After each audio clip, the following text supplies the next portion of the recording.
Jangan all in ya, habis itu salah langsung pamer cerita sedih. Karena hidup ini menyedihkan, saya tahu hidup ini menyedihkan, tapi kita nggak boleh pamer-pamer terus cerita sedih ya. Berarti ada konsep yang salah. Di risk per trade, ini teman-teman memahami bahwa teman-teman punya kesempatan 100 kali salah ya. Bayangkan kamu 100 kali salah dimaafkan. Ini analoginya misalkan kamu punya 100 nyawa ya.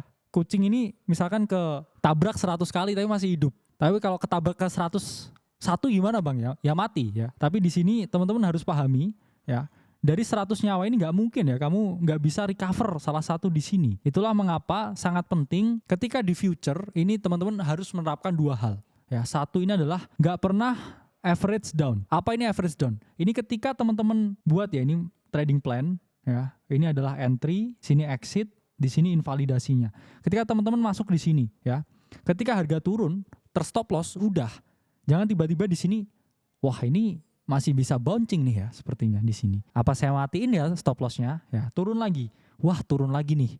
Saya kayaknya juga entry lagi nih di sini ya. Telur ikannya di sini diambil lagi ke sini. Ini pasti habis ini bounce di sini. Masih turun lagi ya. Satu telur ikan lagi dikorbankan. Turun lagi ya. Akhirnya 5 sampai 10 telur ikannya dikorbankan dan ternyata marketnya crash. Apa yang terjadi? Ya ini kukut ya, dagangan telur ikannya ini kukut, hilang semuanya. Ternyata waduh tinggal 70% nih. Padahal ketika 70% teman-teman mau mengembalikan lagi, ini lebih sulit. Akhirnya revenge trading lagi yang dirisikokan, wah tadi saya udah ke stop loss nih, 30% modal saya hilang. Next trade ini saya pasti bener, saya langsung risikoan 50%. Ini kalau misalkan saya berhasil ya ini saya langsung balik modal. Apa yang terjadi setelah merisikokan 50%? Mau nge-short misalkan, ini nge-short ini ya. Saya trader TikTok, short. Ternyata malah marketnya reverse ya, kamu kehilangan semuanya. Ya you lost everything. Itulah kenapa di market derivatif ini sangat sulit karena ada dua bias ya. Ada dua bias ya.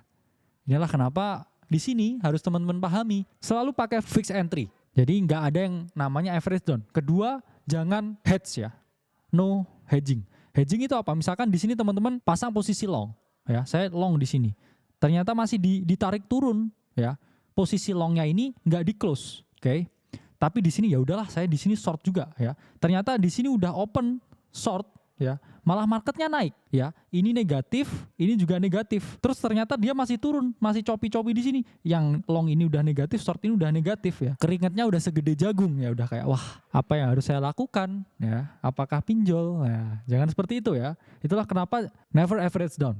Dua ini sangat berpengaruh terhadap kesehatan psikologis teman-teman dan keberhasilan jangka panjang ketika teman-teman trading. Money management is everything. Itulah kenapa risk per trade ini sangat penting dan teman-teman jangan pernah hedging, jangan average down. Dan di sini kalau risk to rewardnya 3:1, kamu merisikokan 1, kamu mendapatkan 3, ini kamu nggak perlu menang semuanya. Misalkan kamu 5 kali trading, ya di sini menang, di sini kalah. Di sini menang lagi, di sini menang lagi, ya. Terus habis itu terakhir kalah. Kalau kayak gini, ya skenarionya, ini sekali menang kamu dapat 3, oke? Dan sekali kalah misalkan kamu kalah 1. Ini kalau di total, ya, ini 9 dikurangi 2. Kamu masih plus 7. Inilah pentingnya risk to reward ya. Bahkan skenarionya mungkin dibalik ya. Kamu kalahnya lebih banyak. Misalkan di sini kalah beruntun. Terus baru menang 2 kali. Nah ketika kalah min 1, terus kemudian di sini plus 3, ya ini plus 3 sama dengan 6 ya. Dikurangi 3 sama dengan masih plus 3. Bahkan ketika kamu banyak salah, kamu akan dimaafkan. Ya, market ini adalah wanita yang sabar. Banyak kesalahan tapi terus dimaafkan.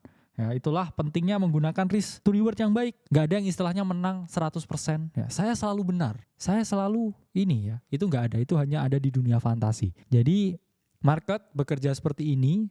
Kalau di sini kamu ngatur money manajemennya udah bener, ini otomatis pikiranmu akan sehat ya. Kamu gak tantrum, kamu gak marah-marah, kamu gak penuh dengan cerita sedih, kamu gak penuh dengan drama. Ya, itulah kenapa money management is everything dan sangat menentukan keberhasilan trading teman-teman. Selanjutnya akan kita bahas mengenai mind management atau manajemen psikologis. Saya Khalil Masadah dari Akademi Kripto.